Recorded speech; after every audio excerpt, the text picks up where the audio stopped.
Hello, welcome to week 5 of this 12-week design challenge where I'm going from this digital concept into this physical reality.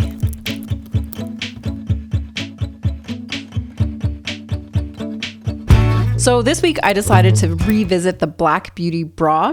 The very first YouTube video I ever published was about how I fit the Black Beauty bra to my own body, and back then I was using pencil and paper and doing everything by hand.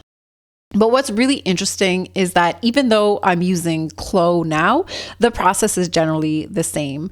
I get the idea from the pattern of what size I should start with, and then I modify that until I get a bra that fits. What's cool is that in CLO, I can test those initial ideas before actually going to the sewing process. So if I were starting from scratch, I would look at the pattern and I would measure my body, and then I would compare my measurements against the size chart.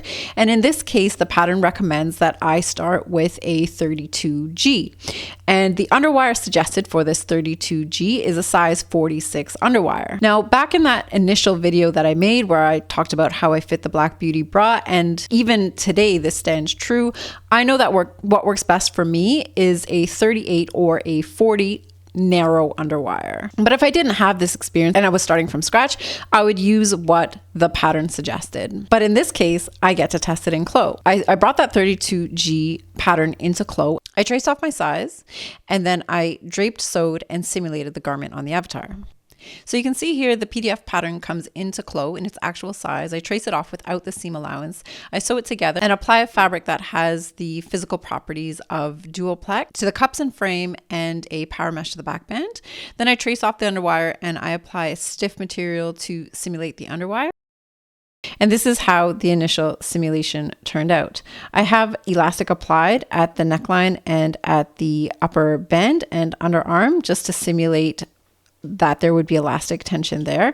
But you can see that this garment really doesn't fit this avatar.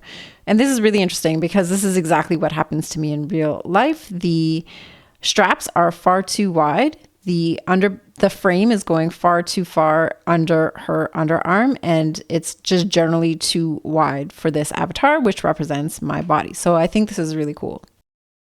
So based on my experience, I know that a 38 or a 40 underwire fits best. So I go back to the pattern. I look at what size accommodates a 38 or 40 underwire. And in this case, I select whatever it is I selected. We'll go have a look at the chart for that. So I took that frame, and now in the past what I did was take the larger cups and modify them to fit the smaller frame. And in hindsight, I now know that causes an extra problem in that the straps are far too wide because the strap attachment point is also drafted for a wider frame than what I have. So what I did this time was I took the smaller cups and I modified them to fit a fuller volume. And I'll go show you how I did that in CLO. So you can see here what I did was take the 32E frame and cups, so the smaller frame and the smaller cups. I brought that PDF into CLO, and again, I traced it off without the seam allowance, draped it on the avatar, sewed it, applied appropriate fabrics, and simulated.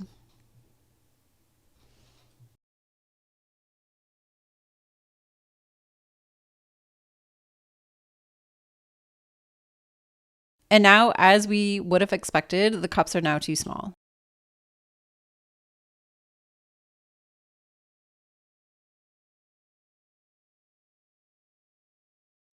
So before modifying the cups, I just wanted to take my base pattern that I know fits me really well, and I compared it to this new pattern that I was working with. And although the back band looks a little bit longer and we have a little bit more splay in my original pattern, I decided that I would test out the results that I would get, because I do find that the back band on my base pattern is a little bit long. Then for the cups, I compared the shape of my base pattern cups to these cups for the 32E Black Beauty bra. And you can see my cups have a lot more depth in that vertical seam.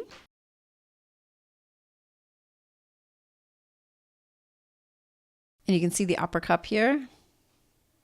So obviously there's more length in the horizontal seam as well.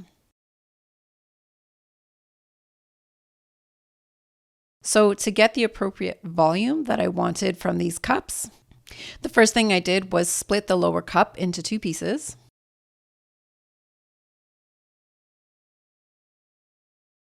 Then I added curvature to both sides. I split the line into 3 parts and I added 1/2 centimeter concentrated on the upper third of this vertical seam.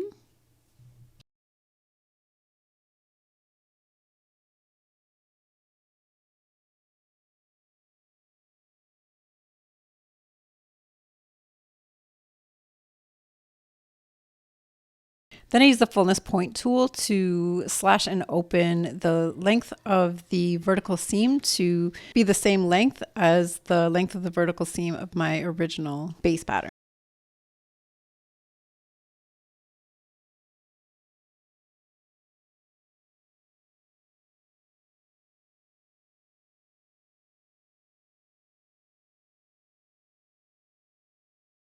And then I use the fullness point tool to slash and open the horizontal seam line to match the length of my base pattern as well. Then I took some time to true up the pattern, make sure all the seam lines matched up and that we had smooth transitions. At some point, I made sure that the upper cup horizontal seam was trued as well, but it looks like I didn't get that recorded. But it's the same idea where I use the fullness point tool and slash and open that upper cup so that the horizontal seam is the same length as the horizontal seam of the lower cup.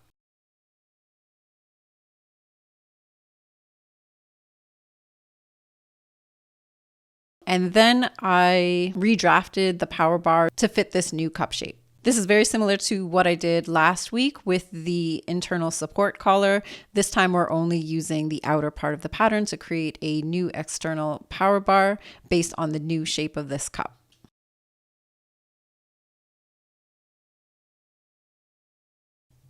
It took me a little while to really refine the power bar into a shape that I was happy with, but this is the thing I love about CLO. I can take the time to refine that shape here at this point rather than after having made the garment. So once I was generally happy with the fit that I was seeing in 3D, and I was happy with the measurements of my 2D pattern, and then I was happy with the aesthetic of it, with this beautiful celestial embroidered tulle and the gold fold over elastic and this interesting back detail that I added. Once I was happy with all the details, it was time to cut and sew, which takes me, as you know, hours and hours, but we all get to enjoy as a 30-second montage. I made a video about how I apply lace in CLO 3D, so you can go check that out below if you want to know if you don't know how to do that already.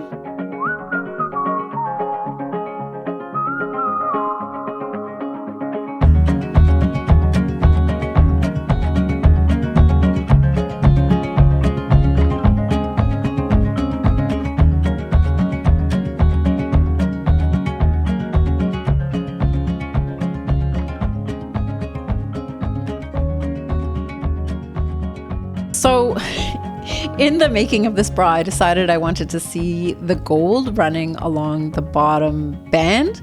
And I took a chance and added fold over elastic there and no other stronger elastic, which didn't work out. You'll see later on that actually it rolls in a little bit on the physical bra. So I should know better. Use a firmer elastic for your bottom band. I think in the future, I'll just go in and add a firmer elastic along the bottom band to help it stay flat. So here is how the bra turned out. I absolutely love it. I think it's so pretty. Emerald Erin kills it with these design lines. The embroidery is lined with sheer cup lining, which makes the bra very supportive. The power bar doesn't dig in at all. It's really fits really well. And the straps are all made out of fold over elastic with twill tape sewn inside of them, so it makes them very stable, and I find this very comfortable. I love the detail added to the back. It's totally my style, and I think it adds a lot of visual interest. You can see the bottom band rolling in, but let's not talk about that anymore.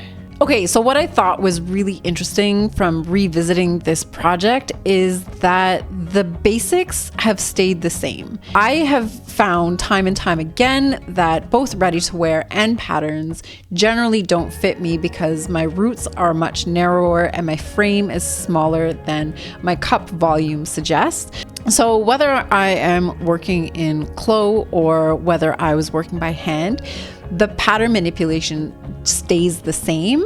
My knowledge has grown since then, but also working with 3D modeling allows me to test and see what is going on with the 2D shapes before actually having to physically sew and construct a garment and try it on before getting that information. So the 3D model just allows me to test out and visualize theories a lot quicker, which gives me just so much more information about how the pattern comes together. So if you made it to the end of this video, thanks for sticking around. If you want more information on how to use CLO 3D specifically for the development of intimate apparel, you'll want to go check out my courses at wayfinder3d.com. And that's it. Week 5 is done. Next week, I'm moving on to week 6, which I am doing something really interesting for.